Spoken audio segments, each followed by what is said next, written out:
प्रितीच्या भाव भयणींनो, आमी सडेकाळाच्या 21व्या आयतारांत भितर सरल्यांत आनी ह्या 21व्या आयतारांत सडेकाळाच्या आमकां विशय दिल्लो आसा तो म्हणल्यार आमचें भावार्थाचें सोत वो मुळावें सोताची बुन्याद आयच्या दिसाक शिस पेद्रू आमकां उक्तें कोत्ता.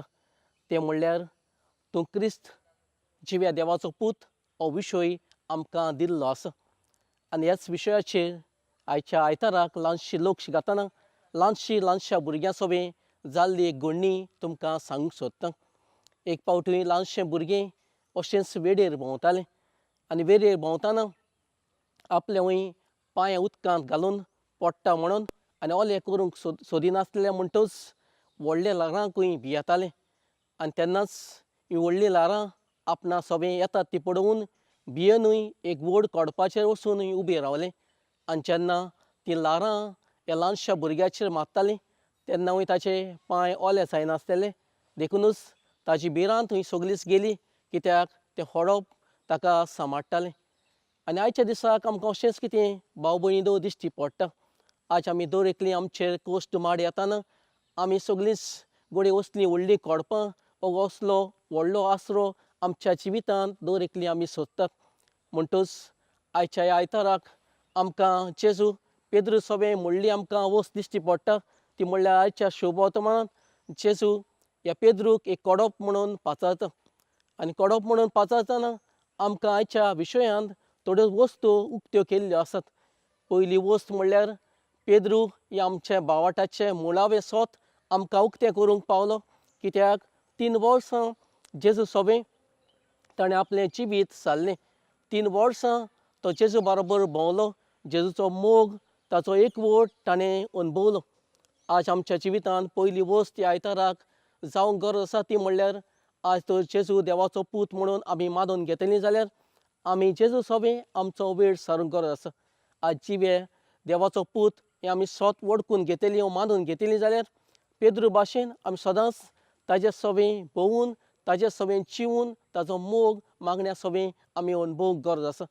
तेन्नाच की पयली वस्त आमच्या जिवितांत घडये घडून येतली. आयच्या दिसाक दुसरी वस्त जेजू पेद्रूक म्हणटा जीं उतरां तुवें म्हणल्यात तीं तुका पवित्र आत्म्याच्या बळान आनी आपल्या बापान शक्ती दिल्या देखूनच ही भावार्थाची उचारणी तूं करूंक पावलो.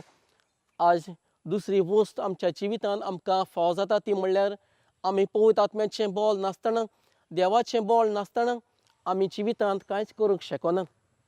आमी घडये जायते फावटी आमच्या बोडान जायत्यो वस्तू करूंक सोदतात पूण आमचे लागीं घडना कित्याक आमकां पवित्र आत्म्याचें बळ आमच्या बापाचें बळ खूब गरजेचें.